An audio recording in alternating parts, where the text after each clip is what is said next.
Yo, this Questlove of the Roots, and I'm hanging in the hang on launch. All right, peace. You know that you got me.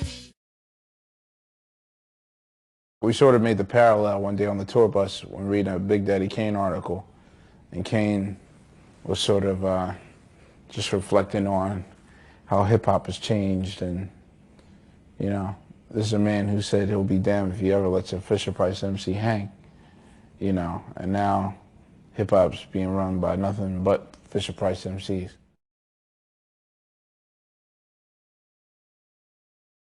We played on the streets, so we dealt with hecklers.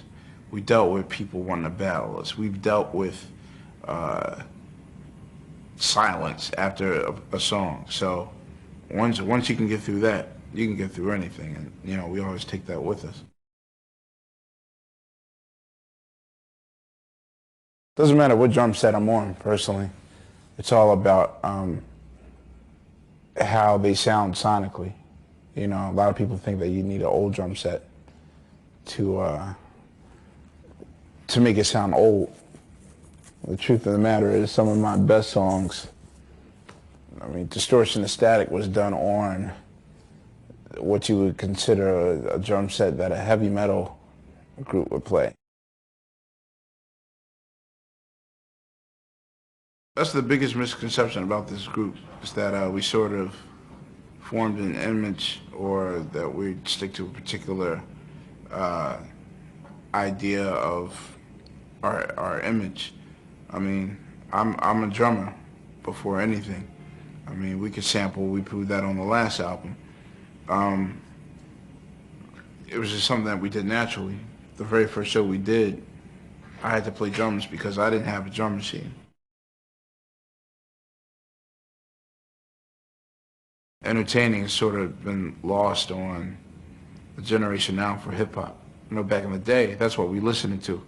Back in the day, when there were no record deals and you were just doing shows at Harlem World and The Fever, and it was Cold Crush versus the Fantastic Romantic Five, you had to be good, because first of all, you had no single, you had no video, so you had to entertain people. You had to do dance routines. We don't dance, by the way. Dance routines, you had to sing, you had to harmonize, your DJ had to be dope. You know, you have to entertain people. And if you didn't entertain, Melly Mel said, you got your ass whooped.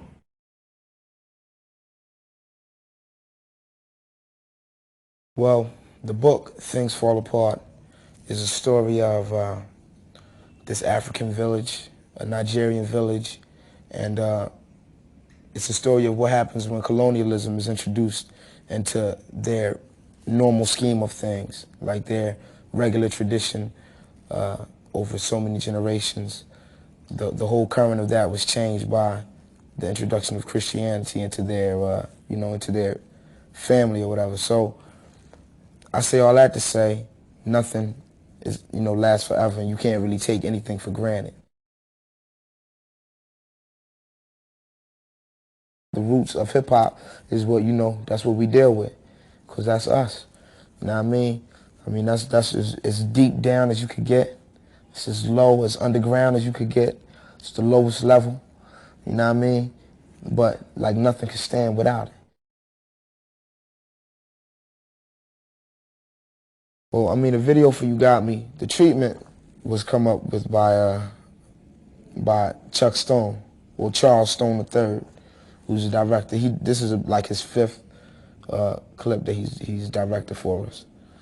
He's also from Philadelphia area, and the video is basically just touching on like the two extremes between awareness and unawareness, and just like the balance of both, and the sacrifice that has to be made by those that are aware in order for the people that are unaware to, become informed and to look alive. So the people laying out in the street, they represent people that's unconscious, or, just not really hip, not wise to the exercise, And then me, walking amongst them, I represent the percentage of us that do know.